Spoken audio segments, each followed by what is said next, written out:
So what is that podcast? It's called The C Word. I host it with my friend Alyssa Bennett, who's a historian and a writer, and we do deep dives on the lives of women who've sort of been considered crazy in history. So who's like the media have kind of considered crazy, whether it's Jean Seberg or Mariah Carey or pre-Raphaelite model and muse Lizzie Siddle, and we kind of recontextualize their lives from a place of empathy.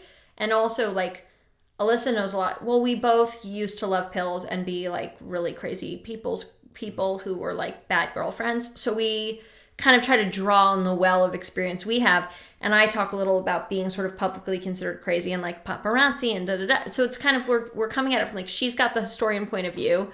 I've got the, I once barfed at the Golden Globes point of view, and we can come at it as a team. And we have a lot of fun. Are you interested in myth and archetype and the sort of oppression of the goddess and the inability to incorporate the goddess into the contemporary? It's funny you ask, because absolutely yes.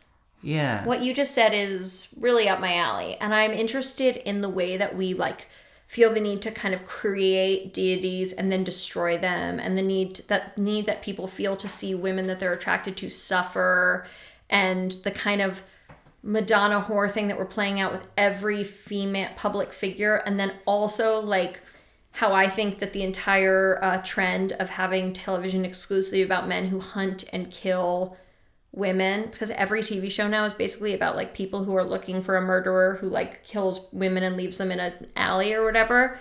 Because like really we just love seeing seeing emotional and physical violence enacted on women. So you think this is the unconscious expression of a sort of an inability to incorporate the feminine? That's really interesting, because like when you think of like Diana, Amy Winehouse, Britney Spears, yourself, like that, when all of whom would be amazing. Like we haven't done any of them yet on the podcast, but like that would be exactly who we would want to talk about, because it's like this sort of the idea that like these women were at first adored and then destroyed. And like some women seem to make it out the other side. Some stay alive but die in some way.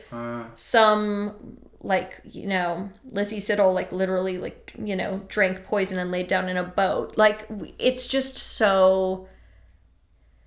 It's really interesting and painful and helpful for me to sort through all this stuff. And Alyssa is so smart, and we just love talking to each other about it. And when I talk to her about it, I forget that we're doing anything that's for public consumption, because it's just such a pleasure for me.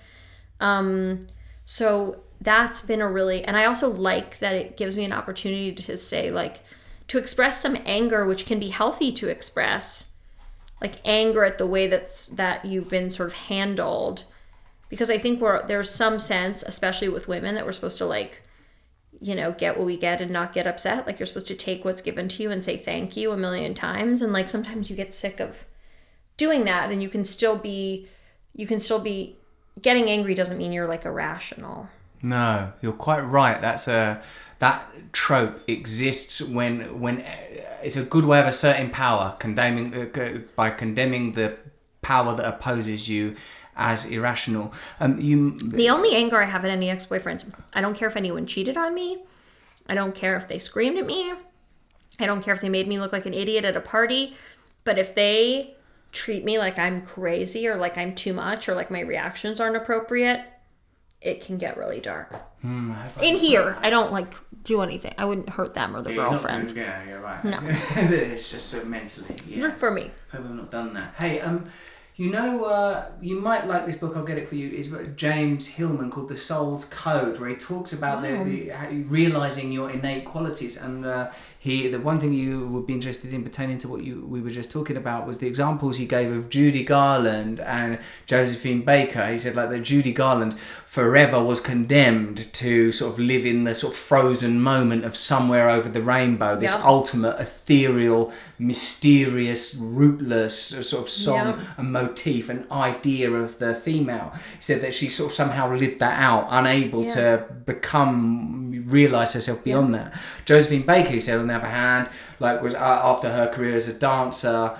ended, set up schools in France for like children to sort of like she found a way of getting back to the earth. Brigitte Bardot opened that insane animal rescue and then like was like pictured like nude with seals or whatever it was she was doing. Brigitte Bardot, like, or like the way Tippi Hedren had a after she was like Alfred Hitchcock's abused muse, Tippi then just like went and like lived with a bajillion lions. I love when women move in with lions. Love. So now we know that for this evening, just showers and portraits, but the longer term goal could be... I would love to like I am definitely eyeing the hope in my life is that I would live in such a way where it was like dogs just came in and out and I never even knew how many dogs, like someone was like, how many dogs do you have? And I'd be like, I gotta count. Yeah, we just don't know. Some of them don't even have names. I'm planning a similar thing with children. So good. Lena, I'm very grateful for this last bit of the conversation. I think it's important for men to have different ways of understanding emergent new aspects of feminism, and that it's not a threatening thing, merely the realisation of the whole in a way that's beneficial to all participants. Well, so well said. You're so smart. I'm sure you know, but it's always nice to have that affirmed. Thanks for watching this podcast and going all the way to the end of it. Would you so kind as to click the bell? It might not be there, because over there.